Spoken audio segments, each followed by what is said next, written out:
It is now generally accepted in the scientific community that the entire universe is so large that it has no boundaries. Light is the galaxies. Scientists have estimated that there are about 40 billion planets that are within a cluster of being suitable for life. With such astronomical numbers to build on, it's hard for us to imagine that no other intelligent life exists in our galaxy. Though I don't know if they're enemies or not. But driven by curiosity, finding extraterrestrial civilizations has been a lifelong dream of many astronomers and physicists. It seems that the question has now changed from whether or not there is intelligent life in the universe to the way we should look for a piece of it. In this ancient and vast universe, if there are other intelligent civilizations out there, then there must be huge differences between these civilizations. Because every civilization is born at a different time. Different rates of development, the direction of development will certainly vary. The reason why, we're not just looking over a vast expanse of thousands of light years. It's also at the same time looking at different levels from Stone Age levels to ultra-high-tech levels. Consequently, scientists need a theory to help them systematically search for. By summarizing the development process of human society, scientists believe that it doesn't matter what the alien creature looks like. What do you eat? What is the level of technological development? They all must need the same thing. Renewable energy. So we can classify civilizations in the universe by the way they get their energy. For example, human civilization has gone through several different stages of development so far. And each of these stages can be categorized in terms of how the energy is sourced. The dawn of human civilization, they'll only use their physical abilities.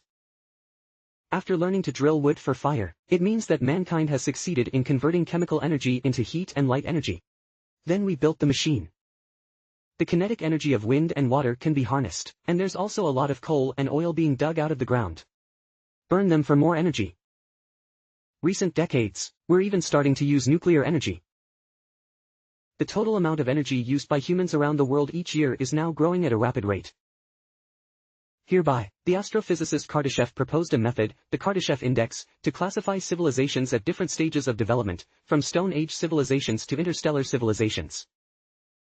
Thessalonians, methodologies, measurement of the level of civilization based on the level of energy a civilization can utilize. Level of scientific and technological sophistication. Kardashev envisioned 3 levels of civilization. They are the first level of civilization, also known as a planetary civilization. First-class civilizations have full access to every available energy source on their planet. Secondary civilizations are also called stellar civilizations. Upon reaching the second level of civilization, the energy on their own planet is no longer sufficient. So a secondary civilization would target a star in their galaxy. They can harness all the energy from the star. Tertiary civilizations will also be galactic civilizations. Tertiary civilizations are no longer limited to their star systems. They've expanded their activities throughout the galaxy. They can harness the energy of all the stars in the galaxy. On the basis of the first to third levels of civilization proposed by Kardashev, astronomers have expanded their theories. Proposed cosmic civilizations of levels 4 to 7. In this classification system, there's a huge gap between each level. Higher civilizations look at lower civilizations. It's like a human looking at an ant. There is a formula for the Kardashev exponent. Based on, human civilization is now at about 0.75 level. Scientists believe that, if we can keep up the rapid pace of technological advancement, then in 200 to 300 years, we have the potential to become a first-class civilization. In terms of the development process of human society, greed and expansion have always been the driving force behind civilization. The reason why, upon reaching the first level of civilization, humans will surely turn their attention to other planets. To change the planetary environment. Mining the resources above it, then gradually build up infrastructure and industrial facilities, to eventually colonize the planet with Earthlings. As this process is repeated over and over, human demand for energy will naturally rise rapidly to acquire, at some point. They're going to build a giant facility nitrogen-boosting sphere that can extract the entire sun's energy.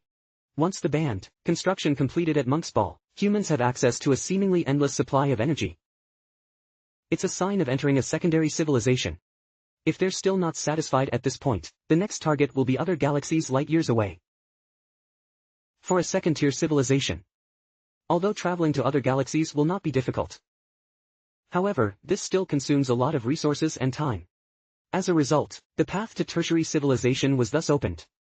After this stage, it will be hard for us now to imagine what technological hurdles they will encounter and how they will overcome them. At that time, they might find a way to travel light years and successfully colonized other galaxies. Or maybe they'll split into many different secondary civilizations. It's even possible that they could evolve into a completely different species from ours. When a species approaches tertiary civilization, it will be very difficult to predict what their world will be like. Maybe they've mastered the new laws of physics. And you can use dark matter and dark energy. The speed of light, which we consider to be the limit, could be easily surpassed by them. Humans nowadays for a tertiary civilization, like ants. Small and vulnerable. A creature of the third level of civilization, after encountering us. It's very likely that they won't even consider our feelings. All we can do then will be to pray. Pray they are a kind civilization. And for level 4 to 7 civilizations beyond level 3, degree of manufacture, creating new elements, genetic modification, free access to higher dimensions, uploading of consciousness, time travel. Plots that only happen in science fiction. It's all possible in their world. The influence of these advanced civilizations will be felt throughout the galaxy cluster. Work out, perhaps there will be an ultimate civilization. They control the entire universe. Or even other parallel universes. Many low-level civilizations were created by their own hands. Without doubt, the Kardashev Index, a civilization classification system, must have some flaws as well. Because maybe not all civilizations are as greedy and expansionist as we humans are.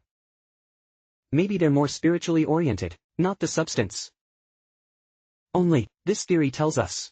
If the assumptions about interstellar civilizations created by intelligent beings are correct, then we can be sure, at least around the Milky Way, they have a tertiary civilization or higher.